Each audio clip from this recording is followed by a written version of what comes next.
예, 수험생 여러분 안녕하세요. 강남종로학원에서 생명과학 담당하고 있는 이종원입니다. 2023년 시작할 때부터 지금까지 열심히 공부하셨잖아요. 그 결과 지금 한 60일 정도 남았네요. 60일이면은 굉장히 짧은 시간이에요. 이제 2달만 지나면 바로 수능이에요. 그러니까 지금까지 열심히 준비하셨으니까 이제는 마무리 계획을 세울 단계입니다. 만약에 혹시라도 지금부터 시작을 해도 그러니까 지금까지 안 하다가 지금부터 이제 시작해 볼까? 그러면은 어떻게 좀 성적이 잘 나오지 않을까? 그런 학생을 위한 말씀을 드리는 건 아니에요. 그런 학생은 지금 60일 남은 게 아니라 425일 남았죠. 예, 그런 학생은 조금 여유가 있어요. 이제 마무리 계획을 어떻게 세우는지를 말씀드릴게요. 자, 여러분도 잘 알고 계시듯이 그 생명 20문제 중에 킬러 문제는 3문제에서 5문제 정도 있고 그 나머지가 비킬러잖아요. 소위 준킬러 문제들을 킬러에 포함시키냐는 학생에 따라 다르기 때문에 3문제에서 5문제라고 말씀을 드렸어요.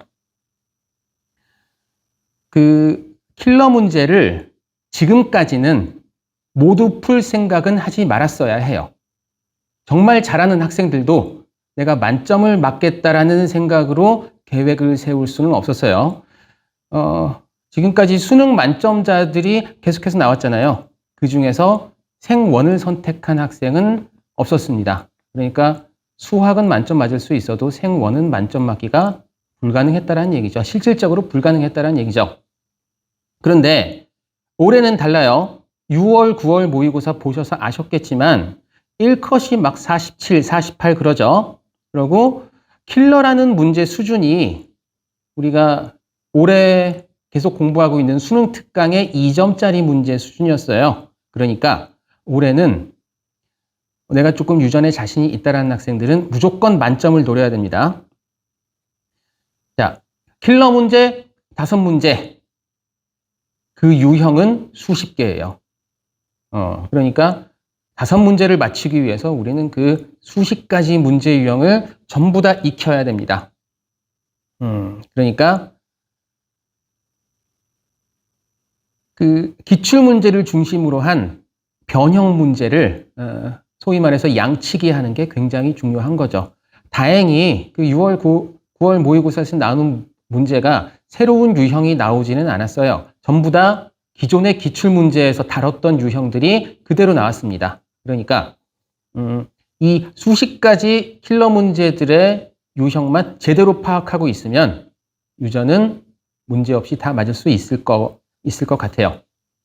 자, 아까 양치기가 중요하다 그랬는데 이제 문제가 쉬워졌으니까 쉬운 문제로 양치기를 하는 게 더 낫지 않을까, 수능을 대비해서. 그런 생각을 절대 하시면 안 됩니다. 수능 문제가 쉬워져도 대비하는 문제까지 쉬워지면 망해요. 그러면 쉬운 문제도 못 풀어요. 대비는 항상 어려운 문제로 풀어야 됩니다. 그러니까 지금까지 하시던 대로 어려운 문제 많이 나와 있잖아요. 저희 학원에서 나오는 모의고사들도 그렇고 기출문제들도 그렇고 그런 걸로 최대한 어렵게 대비를 합시다.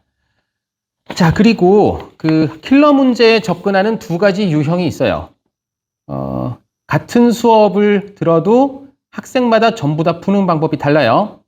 첫 번째 유형은 딱 문제를 봤어. 문제를 보면 이제 그 문제를 분석한 다음에 직관적인 아이디어를 이용해서 그 문제풀이 방법을 논리적으로 빈틈없이 구상하는 학생들이 있어요.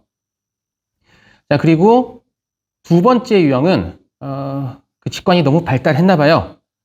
문제를 보고 나서 떠오르는 그 몇 가지 아이디어들 있잖아요. 이렇게 연관되어 있을 것이다. 아니면은 확률이 이렇게 되지 않았을까. 그러니까 쉽게 얘기해서 찍어서 푸는 학생. 크게 이렇게 2가지로 나뉘죠. 물론 그 수업 시간에 저는 전자를 설명해요. 그런데 이들은 내 말을 안 듣잖아요. 많은 학생들이 찍어서 풀어요. 지금이 한 100일 정도 남은 기간이라고 하면 저는 찍어서 푸는 학생들한테 문제의 유형을 익히고 논리적인 단계를 발굴하고 그래야지 실력이 는다고 강요를 하고 싶지만 지금까지 그 찍어서 푸는 방법에 익숙한 학생들은 남은 기간에 절대 자기 스타일 바꾸지 마세요. 그냥 계속해서 찍어서 푸세요.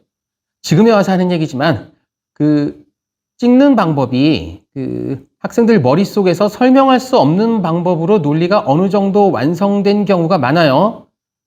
그러니까 객관식의 특성상 보기에 예를 대입한다거나 아니면은 특정 숫자 아니면 머릿속에서 떠오른 그 연관관계를 집어넣으면 보기의 답이 나오는 경우가 많아요. 그리고 그게 아주 높은 확률로 정답인 경우가 많습니다. 이런 방법이 익숙한 학생들은 지금부터 어설프게 계획 세워서 이제 논리적으로 문제를 풀어볼까 그런 생각은 절대 하시지 말고 그렇게 하면 오히려 혼란스러워서 슬럼프 올 수 있어요. 지금까지 하던 방법을 그대로 끝까지 유지하는 게 중요합니다. 그 찍는 감각을 더욱더 날카롭게 다듬으세요. 물론 그 아까 제가 전자에 말씀드린 그런 학생, 빈틈없는 논리로 푸는 학생들은 문제 유형에 따른 풀이 방법을 그대로 익히는 방법이 굉장히 중요합니다. 자, 그리고 2등급이 목표인 학생이 있잖아요. 처음부터 나는 킬러 문제를 제외하겠다.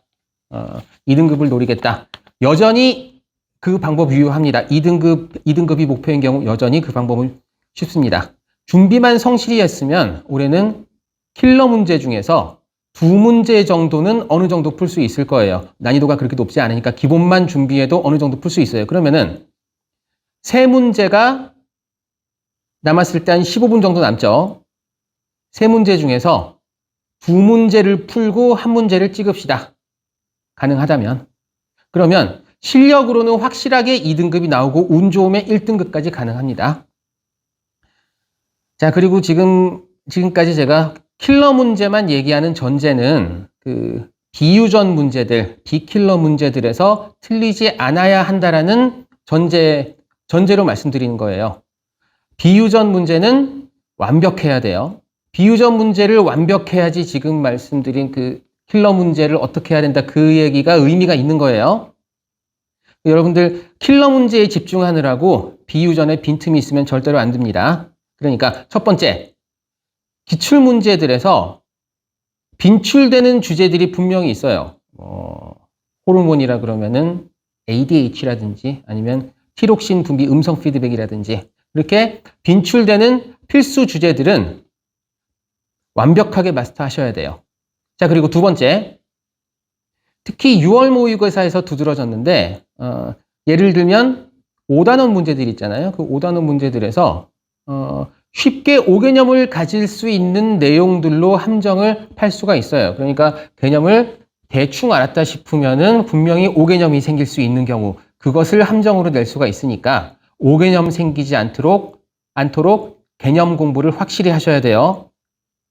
개념 공부 확실히 하셔야지 킬러 문제를 공략하는 의미가 있습니다. 자, 그리고 그 분명히 고등학교 교과 과정에는 있는데 지금까지 그 기출 문제들에서 출제 빈도가 굉장히 낮았던 개념들이 있잖아요. 그런 것들도 얼마든지 출제 가능성이 있으니까 아주 그냥 빈 그릇 박박 긁듯이 그런 개념들 놓치지 말고 전부 다 긁어서 완벽하게 알고 있어야 합니다.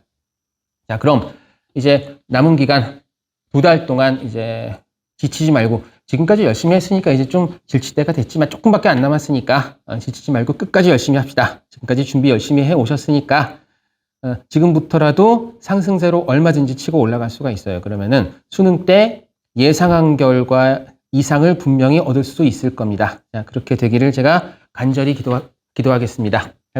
안녕히 계세요.